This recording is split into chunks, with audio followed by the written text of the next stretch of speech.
Unemployment and its types, कितने types हैं?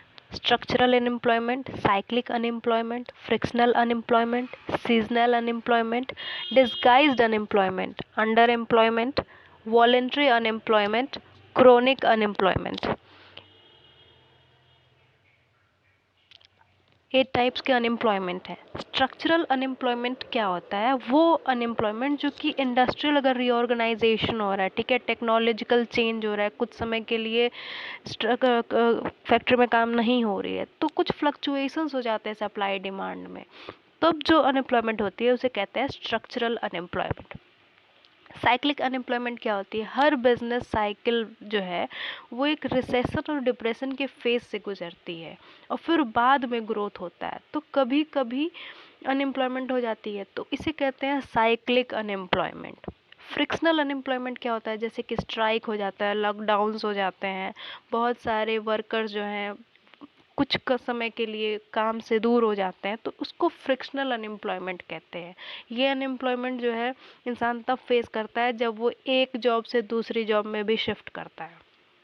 Seasonal unemployment, जब एग्रीकल्चर सेक्टर में लेबर ज़्यादा चाहिए होता है, हार्वेस्ट के टाइम में, क्रॉपिंग सीजन्स में, तो बहुत ज़्यादा लेबर चाहिए होते हैं, बहुत ज़्यादा लोग काम करते हैं, और जो इंटरमीडिएट पीरियड होता है उसमें लोगों की ज़रूरत नहीं होती है, तो उसे कहते हैं सीजनल अनएम्प्लॉयमेंट।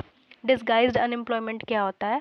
ये तब होता है जब लेबर फोर्स की कम ज़रूरत होती है और उसमें ज़्यादा लोग लगे होते हैं काम करने के लिए। Exist where part of the labour force is either left without work और is working in a redundant manner where worker productivity is essentially zero. जैसे एक ही खेत में 4 लोगों का काम है लेकिन 10 लोग उसमें काम कर रहे हैं, तो इसे कहते हैं disguised unemployment.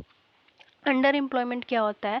is a measure of employment and labor utilization in economy that looks at how well the labor force is being utilized in terms of skill, experience and availability to work। Availability नहीं, ability भी होना चाहिए। जैसे कि मान लो कोई MSc करके और फैक्ट्री में जाके काम कर रहा है, तो ये अपने स्किल्स, उसके पास स्किल्स ज़्यादा हैं बट फिर भी उसके स्किल का कोई यूज़ नहीं हो रहा है, तो वो अंडर एम्प्लॉयड है, वो जो कर सकता है वो नहीं कर पा रहा है।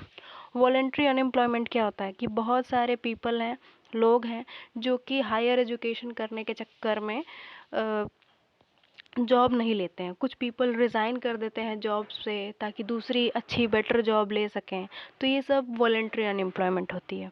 क्रोनिक अनएम्प्लॉयमेंट क्या होती है? जब अनएम्प्लॉयमेंट जो है वो लॉन्ग टर्म फीचर हो जाता है किसी कंट्री का, उसे क्रोनिक अनएम्प्लॉयमेंट कहते हैं।